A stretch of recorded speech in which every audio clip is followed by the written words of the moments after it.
Commissioner Mpofu.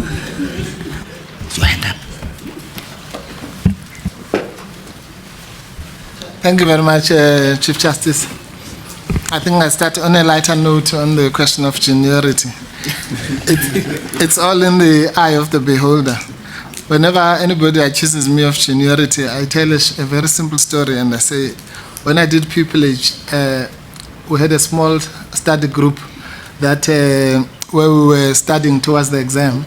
Yes. And one of the 3 people in that study group is now the president of the SCA. So my seniority must be measured there. Yes. Yes. Say it aloud, Commissioner Mpofu.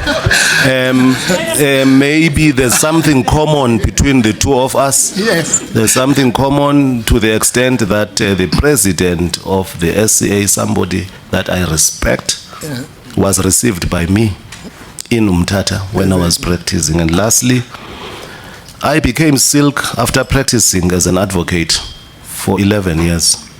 I know of people who have practiced as advocates and never became silk, but nothing hinges on that. It doesn't define their competence and capability. Some have chosen not to be silk. So these labels stemming from hierarchical minds can mislead us at times. Thank you. Right. Now, yeah, on a more serious note then, I'd like, well, firstly, maybe more from my own education.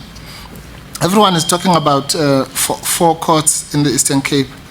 What is the status of the East London Court? And where does it fit in the mix of, and I'm asking this in relation to your undertaking to be present, physically present in all the courts.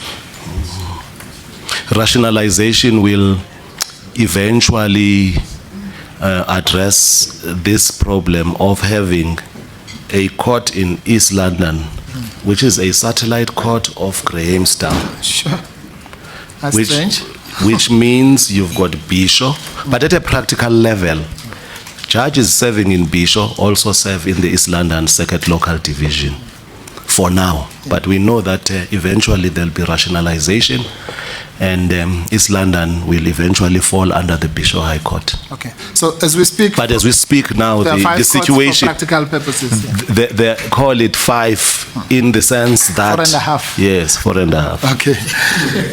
All right, thank you. Then the other thing that I wanted to ask about is... And this is a follow-up really on the issue of uniformity that Judge President Hlophe spoke about, which I'm a fan of. Obviously, there's the local nuances in the courts, but I think as far as possible, we should strive for uniformity so that you know what to expect, whether you're in the Northern Cape or whatever, because effectively we have a unitary court system. Yes. Now, a specific question, there's a phenomenon in the Eastern Cape called the certificate of agency, which I detest very much, and that's simply because I'm not used to it as somebody who practices here. So I always either get my junior or my attorney, Mr. Nachesi, to prepare one of those. Now, on the question of uniformity that Hlophe JP was talking about, would you say, what is the rationale of that? And if we were to strive for uniformity, would you strive for dropping it in the Eastern Cape or making it a national phenomenon in your experience as someone who has practiced across the country? First and foremost, I think I need to explain that a certificate of agency will always be part of founding papers in every agent application. I think the certificate of agency that you are addressing yourself to, Commissioner Mpofu, is the one that is applicable in an instance where one seeks to be heard outside of ordinary motion court days. And I think that is what you're addressing yourself to. Yes. If we look at it from the angle of case flow management, we can say it's one of the best dispensations worth selling the country over. I'll tell you why I say that. A certificate of urgency contained in a file even before a case has been launched is a good dispensation. It's got its own demerits depending on how you apply it. In my view, it is an opportunity, it presents an opportunity for a judge to pronounce on the urgency or otherwise of a matter before the relevant proceedings are launched.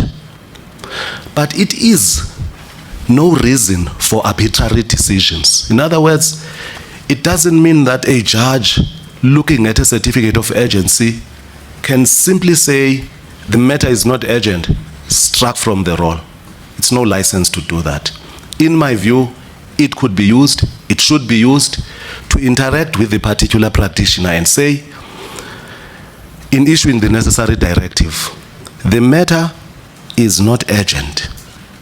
You need to supplement, bring more information relative to why the matter should be heard outside of normal court hours.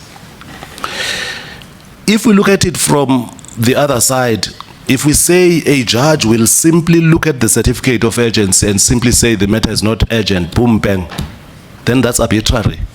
It's not good. The system is not good.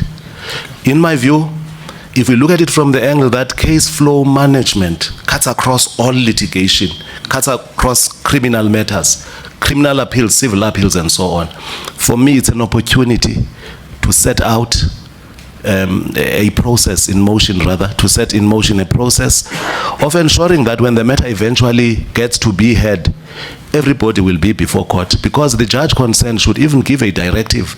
Serve these papers on a particular litigant by a certain date if you're going to seek interim relief. Let the matter be heard by a particular date before a particular judge who will be duty judge at a certain given point in time. But insofar as it is a source of arbitrary decisions, it's not an idea that I can sell. In other words, it's something that can be abused. It's got its own demerits as well at another level. Let me explain, for instance. It means you as litigant or practitioner, you pointed to an attorney, for instance, who will be left on his own or her own to prepare the certificate. My problem is that instead of drafting papers on an urgency basis, you spend time preparing a certificate of urgency. You spend time pointing out who the applicant is, something that must be done in the founding affidavit. You spend time pointing out to who the respondent should be, what sort of relief you will be seeking, and the cause of action, whereas the matter is urgent. So in my view, it depends on how you look at it. It therefore means that it could be used to improve our setup.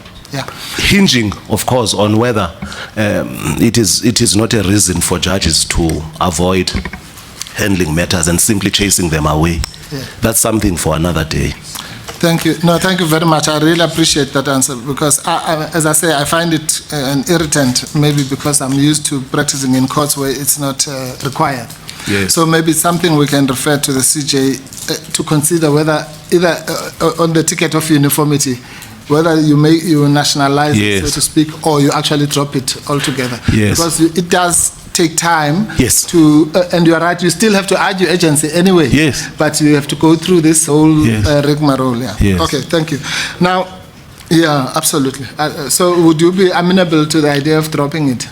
I would not. Wearing your former advocate's hat? I would not be territorial about it. It's not something I can reject out of hand.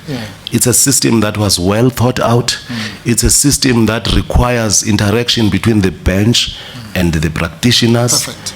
And at the end of the day, we must remember that good things may come from the Eastern Cape. The Eastern Cape can pilot something and sell it across. Don't I know that? But at the same time, I can't be territorial and say it's the best system under the sun. It depends on how you want to approach it. But at the level of case flow management and our theme of uniformity, maybe it has to be dropped. Thank you very much. Okay, the last point is really, and this was covered more or less by the Minister and to some extent by the CJ, It's a proposal I was going to make when you spoke about your physical presence in the courts, striving for being there physically as possible. I was going to say, you know, justice in this country is really dispensed in the magistrate's court for the majority of our people. Yes. Would you be amenable to doing unannounced random visits at the magistrate's courts? Obviously, subject to time. One Friday afternoon at 3 or 3:30. Yes, and as the CJ said, without there being any particular crisis in Yes. that particular court. Yes. And this is obviously something, I mean, say, the Eastern Cape is a vast province Yes. where you might want to enlist the assistance of the DJPs Yes. and maybe 2 or 3, a small team of people who do those unannounced visits. As we say, for one Friday afternoon, you just arrive, because that's really where you are able to. I welcome that proposal, Commissioner. Thank you. It's something worth implementing. Thank you.